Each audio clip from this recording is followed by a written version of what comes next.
Hello, BookTube. Neither the space opera Renaissance nor the hard SF Renaissance were harmed in the production of this video. Today is Tuesday and it's Tag Tuesday, so I'm doing two tags today. The first tag is going to be the pizza book tag recreated by Literary Gladiators.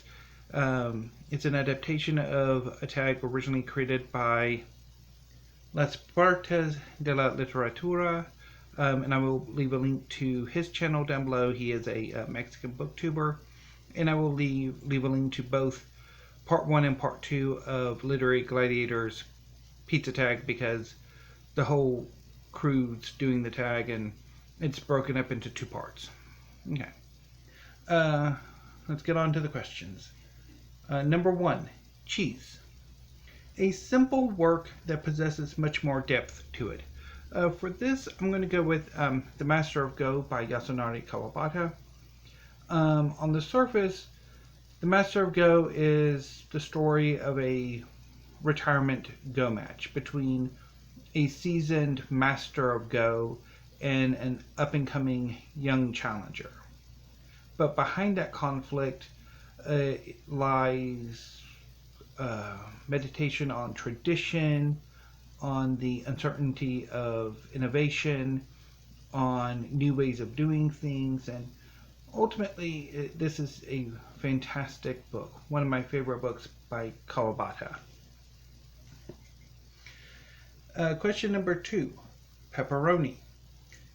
A well-known, continuously popular work. This one is going to be a bit of a cheat, but hey, I'm going to go with it anyway. The Lord of the Rings by J.R.R. Tolkien. Even though when the book first came out, it wasn't nearly as popular as it would become, as enduring. But it has since become really extremely popular and omnipresent, so I'm going to go with it.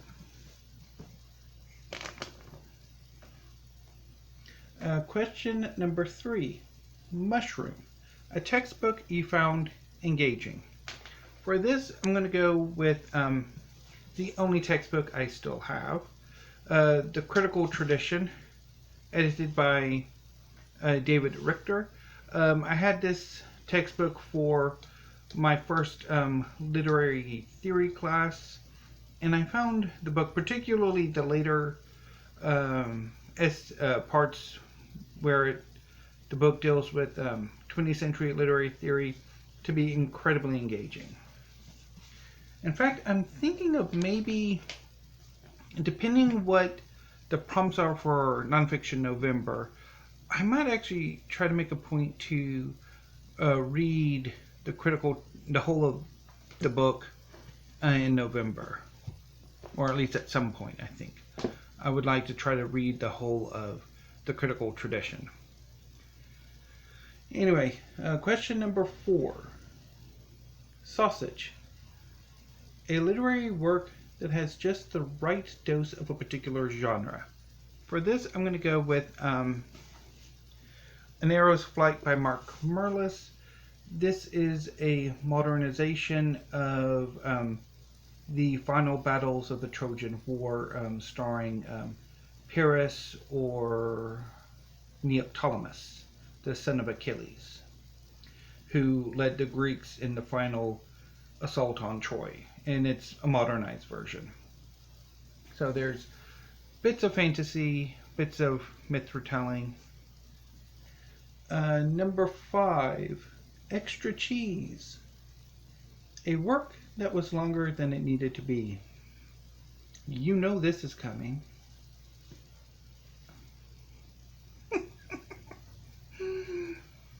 The Way of Kings by Brandon Sanderson. Need I say more?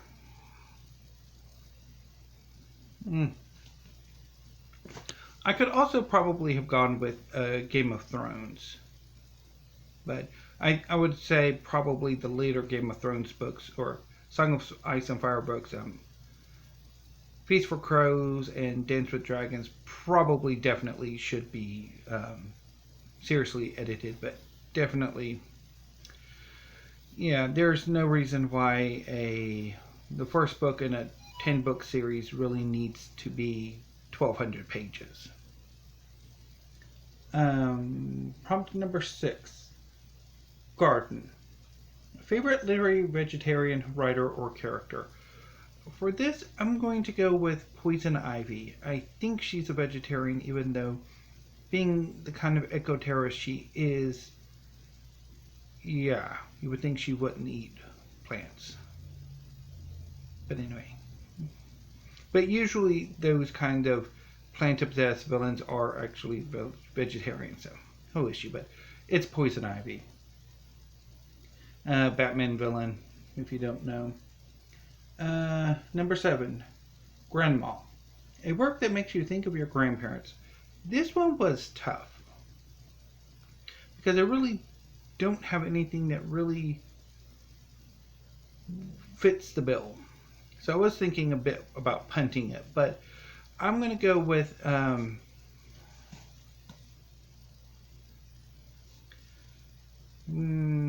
I don't actually have it in this omnibus, but I'm going to go with some of the Miss Marple novels by Agatha Christie. I don't know why, but I just, yeah. Closest thing, I guess.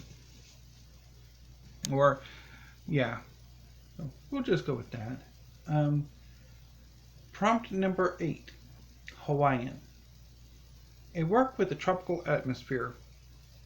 For this one, I'm going to go with Gates of Stone by Angus MaCallan. A good chunk of the novel is set on tropical islands, a chain of tropical islands inspired by the archipelagos of, like, say, Indonesia, the Philippines.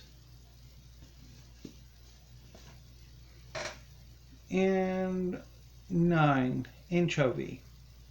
A work you feel you and most people dislike.